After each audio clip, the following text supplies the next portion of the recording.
आज हम में से हर दूसरा व्यक्ति पेट के किसी न किसी समस्या से ग्रसित है। किसी को गैस, किसी को एसिडिटी, तो कोई कब्ज से परेशान है। ये सब बीमारियां बड़ी सरलता के साथ हमारे शरीर में आ तो जा रही हैं, लेकिन शरीर से जाती नहीं, यानी कि हम इनसे क्योर नहीं पा रहे हैं। आखिर क्या इसका कारण है? इसका एक बड़ा कारण मैं आपको बताना चाहता हूँ, वो है हमारे द्वारा पिया गया अत्यधिक मात्रा में जल। यानी कि हम जब पेट की समस्या से ग्रसित होते हैं तो हमें घर से लेके, ऑफिस से लेके और यहाँ तक कि डॉक्टर से एक सलाह मिलती है कि पानी खूब पिएं, और हम कहीं ना कहीं पानी को बहुत अधिक मात्रा में पीना शुरू कर देते हैं। और पानी अधिक पी करके कितने लोगों की कब्जी ठीक हुई है, कितने लोगों की गैस ठीक हुई है, कितने लोगों की एसिडिटी ठीक हुई है, ये आप अपने दिल से पूछें। क्योंकि जब आप कब्जी के पेशेंट से बात करते हैं तो वो स्पष्ट रूप से बताता है कि डॉक्टर साहब 10 साल पहले ये था कि 1 गिलास पानी पी करके काम चल जाता था, उसके बाद फिर वो 2 गिलास पे आ जाता है, फिर वो 3 गिलास पे आता है, और आज 10 साल बाद वो पूरा जग भर के गर्म पानी पीता है, फिर टहल के आता है, उसके बाद भी उसको संतुष्टि नहीं मिलती। तो ये एक सीधा सीधा इशारा है कि कहीं ना कहीं हम जो चिकित्सा सूत्र है उसका उल्लंघन कर रहे हैं। कहीं ना कहीं हमारी अप्रोच में कोई ना कोई त्रुटि है, क्योंकि अगर पानी पी करके किसी की कब्जी ठीक होनी थी तो 10 साल एक छोटा ड्यूरेशन नहीं है। 10 साल मुझे लगता है कि बहुत बड़ा ड्यूरेशन है। एक बहुत व्यवहारिक सी बात मैं आपसे पूछना चाहता हूं कि पेट खराब से मतलब क्या है? पेट खराब से मतलब है गैस का होना, एसिडिटी का होना, कब्जी का होना। और आखिर ये होते क्यों हैं? तो आपका जवाब होगा कि जब हम अपना खाना सही से नहीं पचा सकते, यानी कि कहीं ना कहीं हमें अपच होता है, जिसको आयुर्वेद की भाषा में अजीर्ण कहा गया है और इंग्लिश भाषा में हम इंडाइजेशन बोलते हैं। जब कभी भी हम इनसे ग्रसित होते हैं तो हमें लक्षण के रूप में कभी कब्ज, कभी गैस, कभी एसिडिटी देखने को मिलती है।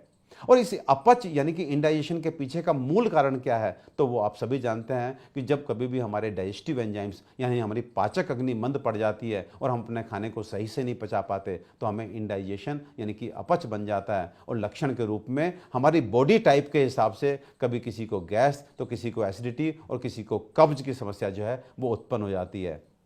दुर्भाग्य से यदि किसी को ऐसा हो गया तो क्या चिकित्सा सूत्र होना चाहिए? तो व्यवहारिकता यह बोलती है कि उस व्यक्ति की पाचक अग्नि यानी कि डाइजेस्टिव एंजाइम्स को हमको बढ़ाना चाहिए, जिससे वो व्यक्ति अपने खाने को सही प्रकार से पचा सके और अपच से बाहर आ सके। और once he is out of अपच, जब उसका इंडाइजेशन ठीक हो गया तो लक्षण के रूप में जो भी कुछ है, चाहे वो एसिडिटी है, चाहे वो गैस है, चाहे वो कब्जी है, उससे उसको मुक्ति मिलेगी। लेकिन अनफॉर्चुनेटली इस साधारण से दिखने वाले चिकित्सा सूत्र, ये जो ट्रीटमेंट की अप्रोच आयुर्वेद में बतलाई गई थी, इसकी तरफ किसी ने ध्यान नहीं दिया। और पेट की समस्या होते ही बस हर तरफ से एक ही आवाज आई कि पानी खूब बढ़ा के पीजिए। तो कहीं ना कहीं वो स्थिति जहां आपने अपने अग्नि बल को बढ़ाना था, आपकी पाचक अग्नि को बढ़ाना था, वहां पर पाचक अग्नि बढ़ाने का प्रयास ना करके आपने पाचक अग्नि के ओपोनेंट यानी कि उसके सबसे बड़े विपरीत चीज जल को शरीर में बहुत अधिक बढ़ा करके अपनी साधारण सी दिखने वाली एक सुख साध्य बीमारी को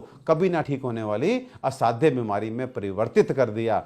तो मेरा कहने का अभिप्राय है कि कहीं ना कहीं हम बिल्कुल विपरीत काम कर रहे हैं। अग्नि बल को बढ़ाने की स्थिति जहां हमें करनी चाहिए थी, वहां उसके अपोनेंट जल को बढ़ा दे रहे हैं। और यहां पर एक बात और आपको बताना चाहूंगा कि जिस जल को बढ़ा करके आप अपच को ठीक करने की कोशिश कर रहे हैं, वहां पे आयुर्वेद शास्त्र बोलता है कि अति अंबुपानाच विषम अश्नाद वेग संधारणात स्वप्न विपर्याच काले अपि सात्म्यम लघु च अपि न पाकम भजते नरस्य।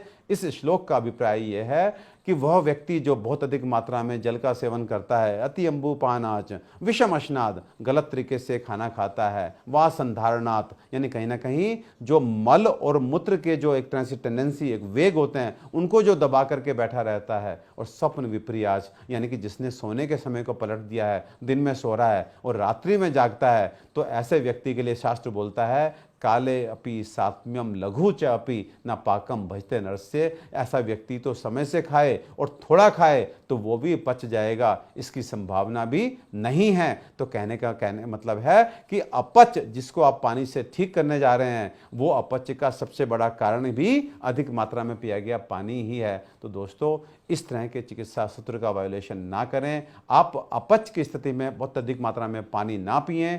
पुनः आपको आयुर्वेद के चिकित्सा सूत्र की ओर लेकर चलता हूं। आचार्य चरक क्या बोलते हैं अपच के बारे में, वो बताना चाहता हूं। आचार्य चरक बोलते हैं कि पांडु उदर पीनस में गुल्म मंद अनल अतिसारेशु प्लीहि च तोयम नाहित कामम, ऐसा है ये पिबेत अल्पम। यानी कि इस कुछ बीमारियों के नाम आचार्य चरक ने लिया है, जिसमें एक उदर का नाम भी लिया यानी पेट के रोग, और एक मंद अनल यानी कि अग्नि की मंदता, वह कंडीशन जिसमें हमारी पाचक अग्नि मंद पड़ गई है, हमारे एंजाइम्स कम हो गए हैं, वहां पर आचार्य चरक बोलते हैं तोयम ना हित कामम, यानी कि जल बिल्कुल हितकारी नहीं है, ऐसा है ये पिबेत अल्पम, सहन ना हो तो थोड़ा सा पिए। यानी कि कहीं ना कहीं इशारा है कि पेट के रोगी को, अपच के रोगी को न्यूनतम पर्याप्त मात्रा में ही जल का सेवन करना चाहिए।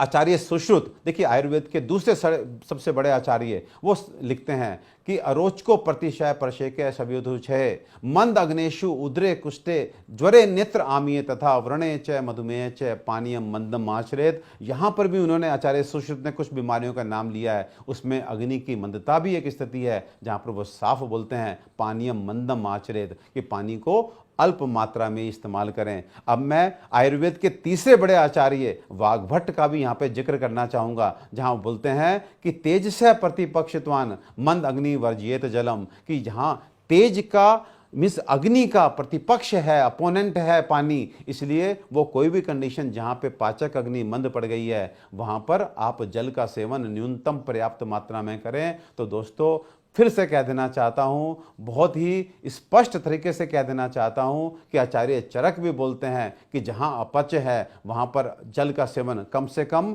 और सही तरीके से करें। आचार्य सुश्रुत भी इसी बात को दोहराते हैं, आचार्य वाग्भट भी इसी बात को दोहराते हैं।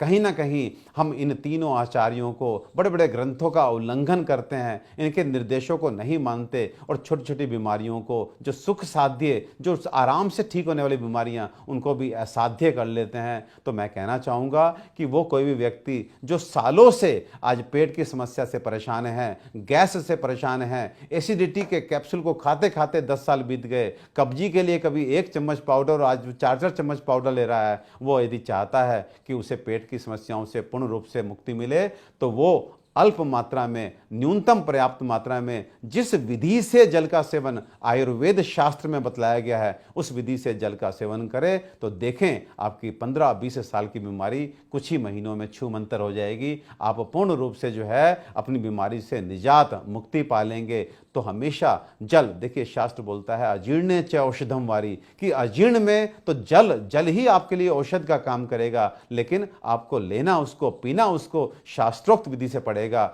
शास्त्र बोलता है कि यदि आप चाहते हैं कि आपको अजीर्ण से मुक्ति मिले, यदि आप चाहते हैं कि आपको कभी अजीर्ण ना हो, तो सबसे पहले तो आप भोजन के साथ 150 ml पानी यानी कि 1 कप पानी सिप सिप करके लेना शुरू करें। उसके बाद भोजन के बाद यानी खाना खाने के बाद भी थोड़े अंतराल पे, 1 से 1.5 घंटे के अंतराल पे आपको प्यास ना हो, तब भी आप आधा कप से 1 कप गर्म पानी पीते रहें। यदि आप इन 2 नियमों को फॉलो करते हैं, इस तरह से पानी पीते हैं, तो मैं कहता हूं कि कुछ ही दिनों में आप देखेंगे कि आपका भारी से भारी खाना जो है बहुत ही आराम से पच जाएगा। आपको किसी तरह का इंडाइजेशन नहीं होगा, किसी तरह का अपच नहीं होगा, किसी तरह की गैस, एसिडिटी, कब्ज जैसी समस्या परेशान नहीं करेंगी। तो आयुर्वेद में जल सेवन की विधि को अपनाएं और आप पेट से संबंधित किसी भी रोग से मुक्ति पाएं।